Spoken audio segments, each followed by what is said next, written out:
do you feel that the efforts that you're making at the moment, with the and you said, I think if I'm to quote you, at the end you said the armed forces has significantly contributed to the socio-economic development of citizens.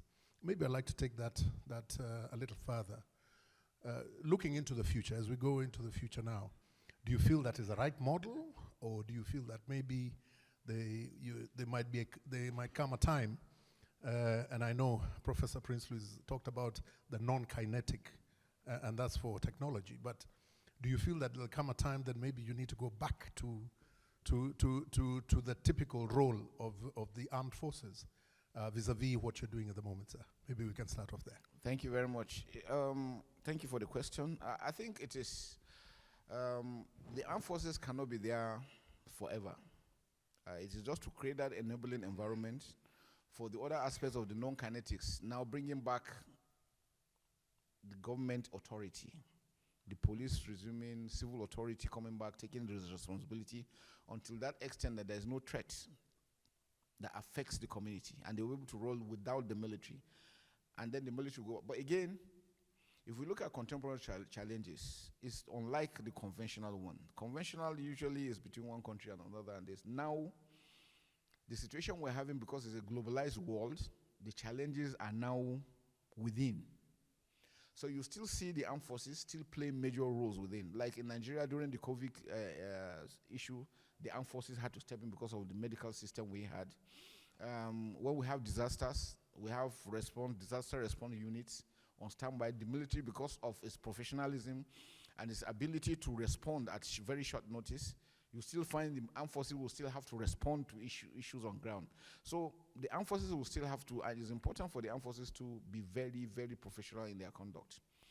Now, we also have to work together with the intelligence network. And you know we have the civil intelligence network to assist in building them. The issues on training, workshop, capacity building, the military can do so much. In the issues of engineering, when we have, I remember in the northeast at Damboa, we had flood that took away bridges. The military had to come in to build, metal bridges. So we have sort of these capabilities that are military inclined, but that could also be used for civilian purposes, and which is very, very critical, that we must continue to work together. I do not see a situation where you say totally the military is in the barracks and they don't do anything. It's not going to happen anymore. With the issues we're having on ground, the military will still have to, and again, the military is so much into educational things. AI now, like he mentioned, the issue of AI is there. The military too has capacities. Cyber war, cyber military is also part of. So it's important for the two groups, both the military and the civil, to continue to work together, leveraging on one another for the defense to be iron tight in any country. So I think it would be a mistake if one will say the military should go back and then just stay totally. No. They have a lot of capacities that they could be used in civil. Thank you very much. Thank you very much, General. Maybe I can take that argument a little bit further. And I know you mentioned quite a bit about the successes that you've had against the terror group, and people actually surrendering and coming back. Do you feel that at some point in this battle of winning the hearts and the minds of the people, and particularly that of those groups, that there'll come a time that you'll be able to, and I know when it comes to, and you said it yourself, the fact that where somebody believes that killing you, they're going to heaven, and if they defeat you, it's a blessing.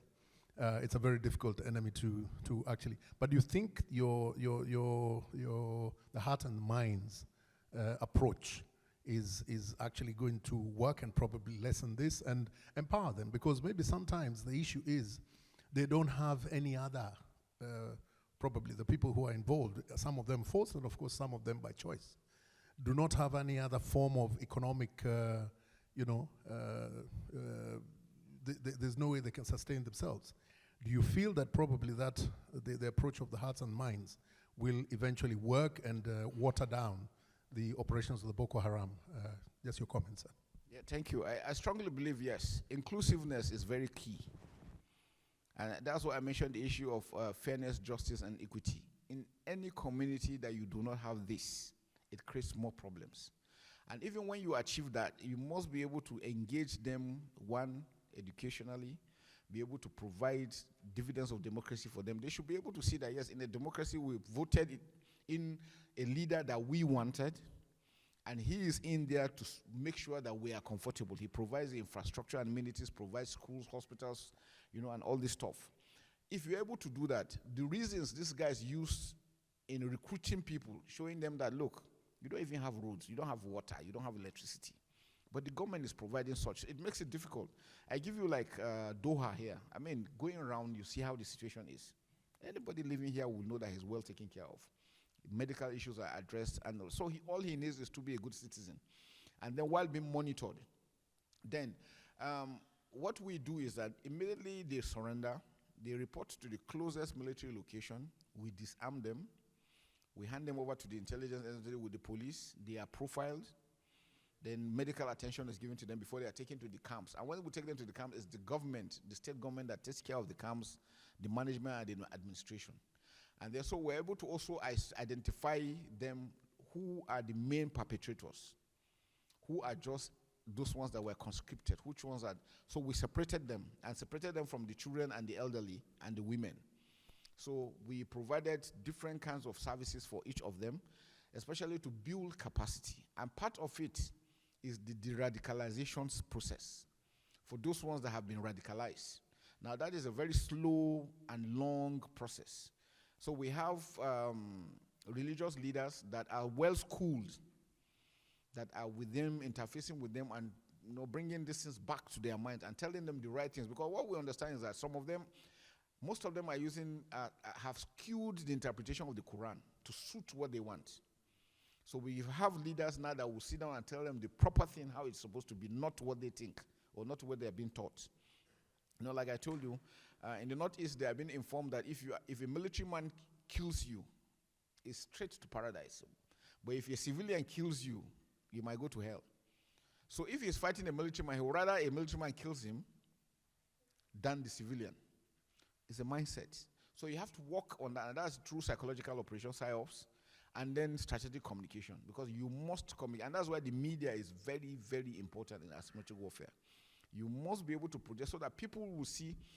I give you another example. We had some of them that were to be taken to Abuja from Maiduguri. By road is almost about 10 hours trip. But the impression they gave them, their commanders gave them in the field, is that Maiduguri is only Nigeria. You understand? To tell you how they brainwashed them. So when they came and they were driving and they took 3, 4, 5, 6 hours, so the guys kept on asking, where are we going to? They said, we are going to Nigeria. We are still in Nigeria. They said, no, that Nigeria is not this big. How can we be driving for this long? Some of them have never seen electricity. So when they talk to them, they will tell you, that look, they were told that even in daytime, even at night, it's still like data because they don't know. So the media is the one that will bring out those highlights for them to understand that, look, these guys are just lying to you. And the commanders are making a hell of money. And they are living larger than life. So while these ones are being killed, they are living. So they wouldn't want it to end. And besides that, again, for political reasons, there are some politicians that are leveraging on these aspects. They don't want the government, of any government, to succeed. They always want to wipe up that thing. Again, we have traders. We have those that trade with them. If you get a liter of oil and take it to them, you pay, they give you almost 100 times the amount. Those ones don't want it to end. Now, there's this specific thing we have with the NGOs. Now, the NGOs are being paid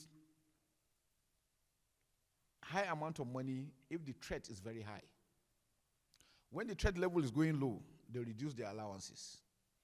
So how many people will want the threats to go down?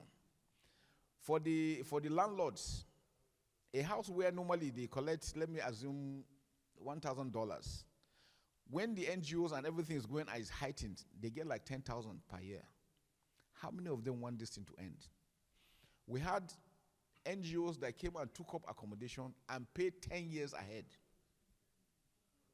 Ab initio, they came when the conflict came, took this accommodation and paid 10 years. So what was the message? You think that person wants it to end? So you see, when you see asymmetric, there are so many people, there are so many things involved in it. So many. So for every nation, like I said, the first thing is please don't allow it. Whatever it takes, quell it before it grows. Because once it grows, it's difficult. A lot of people are benefiting from it, so they wouldn't want it to end. And that's the challenge. But like I'm sure, properly, if well followed, it can be addressed.